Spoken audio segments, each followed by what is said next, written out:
시편을 포함한 성경 말씀에 감사를 강조하는 본문이 많이 있지만 감사로 시작해서 감사로 끝나는 본문은 오늘 우리가 함께 읽은 시편 136편이 유일합니다. 신앙인에게 감사란 그만큼 중요한 것임을 깨닫게 하는 말씀이라고 할 수 있습니다. 특별히 오늘 시인은 우리가 하나님께 감사해야 할 이유에 대해서 매 절마다 그는 선하시며 그 인자하심이 영원함이기 때문이라고 그 본질적인 이유를 말씀하죠.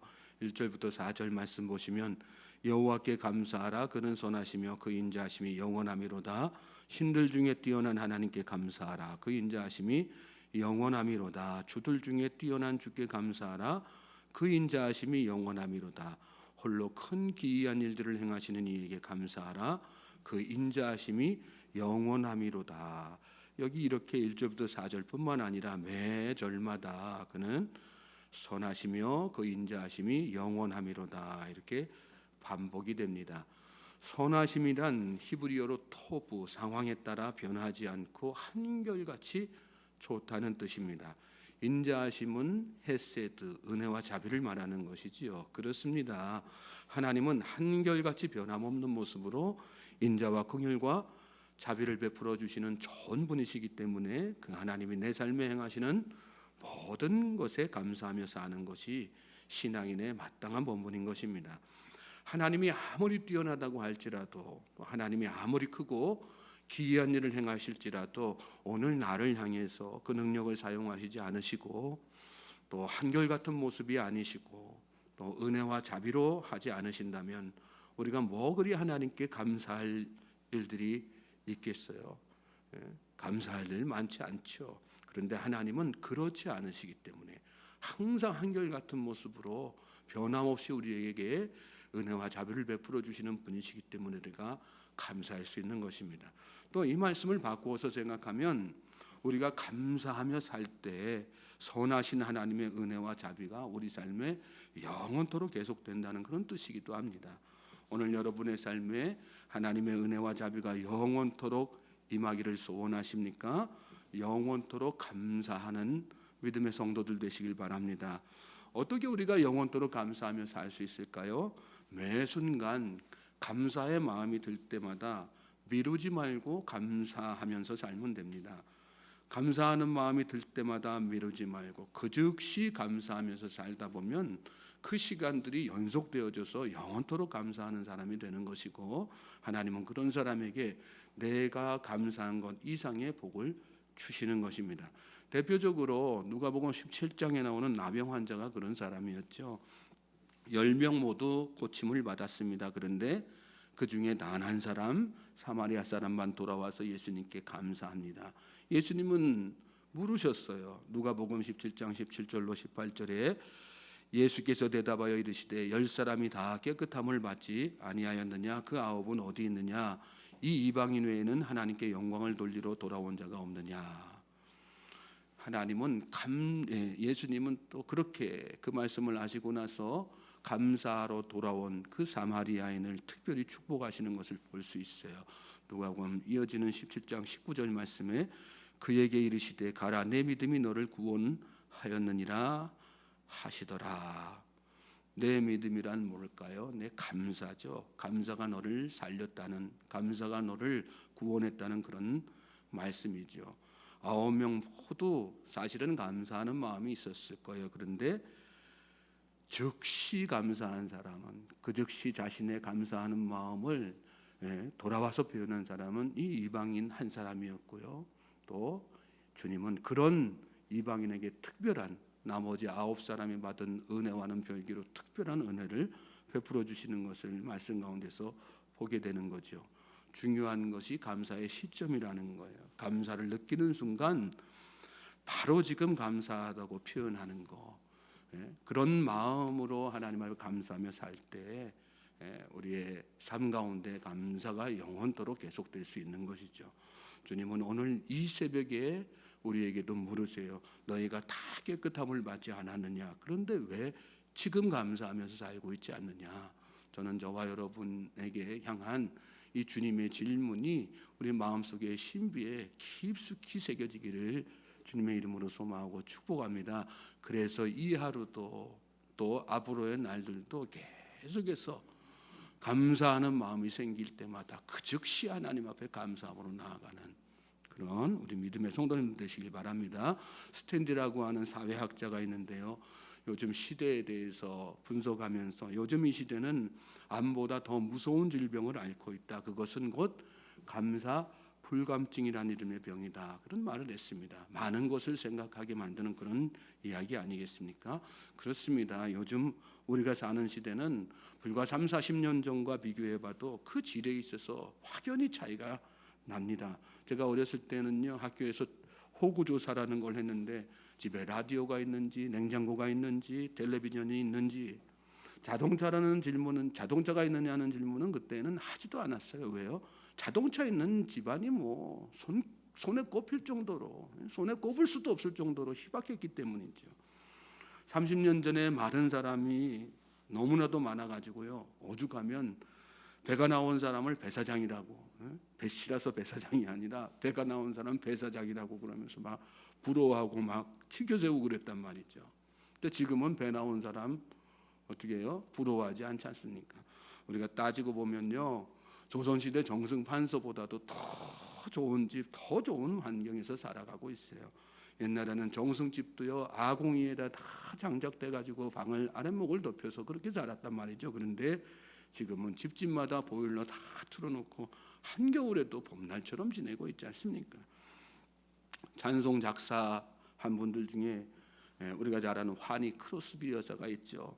9,000곡의 찬송을 남겼다고 해요. 우리 찬송에는 그 중에 선별해서 특별히 애창해서 부르는 찬송들이 있지만 대략 30여 곡 그렇게 부르지만요, 9,000여 곡의 찬송을 불렀다고 합니다.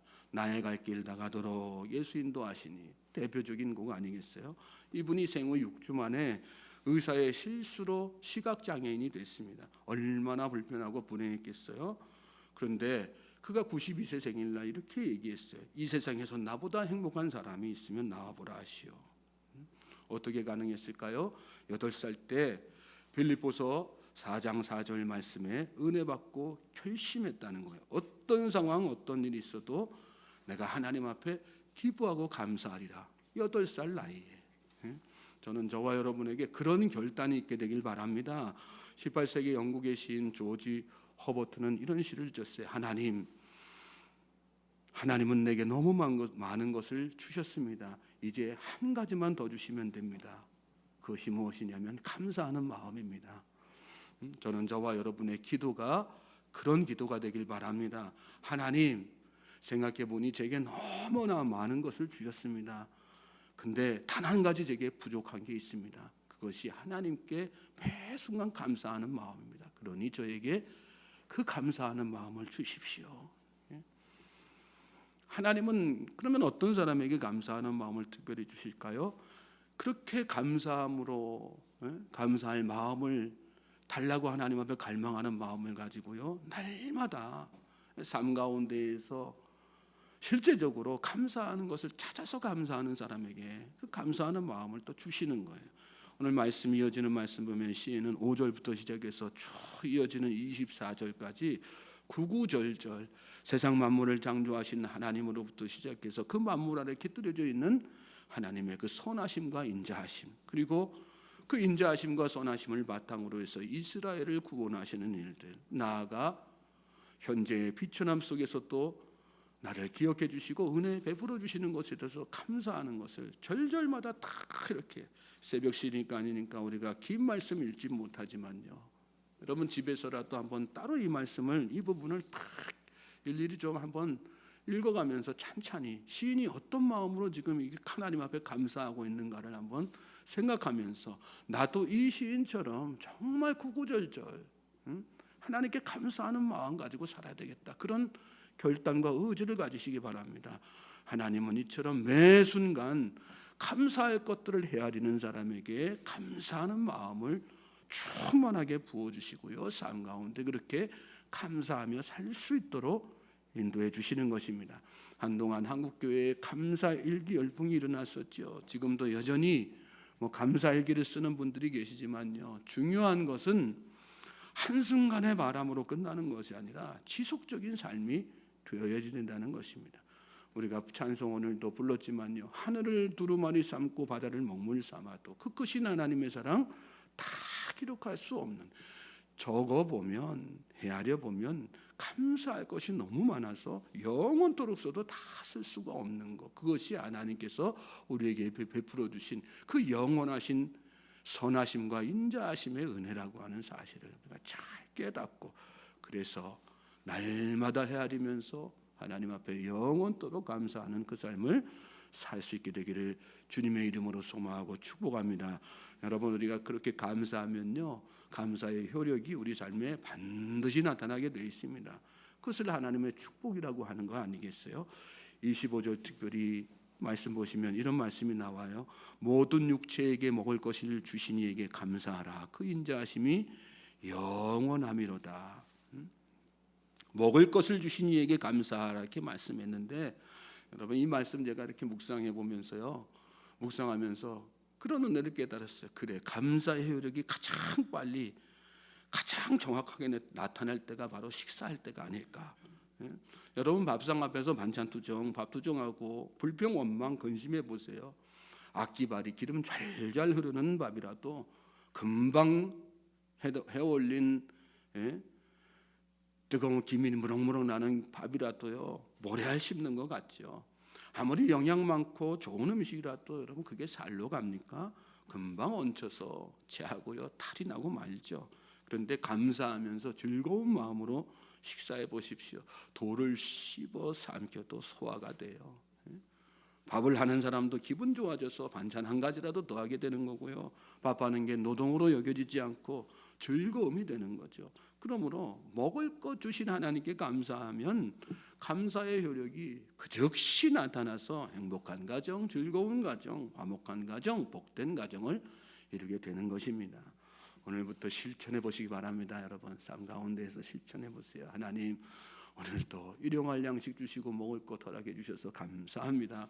이렇게 맛있는 음식이 밥상에 오르기까지 수고한 농부, 수고한 어부의 손길들 기억하여 주시고 축복해 주십시오. 또 음식을 조리한 손길 위에도 복 주시고, 이 음식 먹고 마심으로 말미암아서 더욱더 힘을 내서 주님의 영광 위해서 살겠습니다. 내 돈 주고 내가 사서 내 손으로 요리했으니까 내가 다 했다 생각하지 말고, 그렇게 햇빛과 비를 주신 하나님으로부터 시작해서 수고한 모든 이들에게 감사하면 하나님의 은혜가 빛처럼, 햇살처럼 하나님의 그 인자하심과 긍휼하심과 자비하심이 주체할 수 없도록 가정 가운데 차고 넘치게 되는 것입니다. 오늘 저와 여러분의 가정이 그런 복된 가정 되기를 주님의 이름으로 소망하고 축복합니다. 26절 말씀 보세요. 하늘의 하나님께 감사하라. 그 인자하심이 영원함이로다. 하나님은 하늘에 계시면서 우리 삶의 모든 구석구석을 그렇게 감사할 제목이 차고 넘치는 삶으로 이끌어 주시는 분이십니다. 그러므로 오늘 하루도 여러분, 그 하나님을 바라보면서 감사할 것을 적어가면서 여러분 감사해 보세요. 그리고 하나님께서 그런 중에 나에게 감사하는 마음을 주시고 감사가 깨달아질 때 그 즉시 감사하면서 사십시오. 그럴 때 그 즉시 내 삶 가운데 감사의 효력이 나타나고 하나님의 선하심과 인자하심이 영원토록 임하는 복된 인생이 될 것입니다. 오늘 저와 여러분이 이 말씀 묵상하면서 눈이 많이 내린다고 해서 답답해 하실 필요도 없어요. 눈 내려주시는 하나님 앞에도 감사하고요. 질척질척 한다고 해서 불편해할 거 없어요. 질척질척하게 하실 정도로 이렇게 우리 삶 가운데 하나님께서 베풀어 주시는 은혜가 감사하다는 사실, 평상시에 우리가 마른 땅 밟고 사는 것이 얼마나 감사한 일인가를 깨닫는 그런 복된 축복된 하루 되기를 주님의 이름으로 다시 한번 소망하고 축복합니다.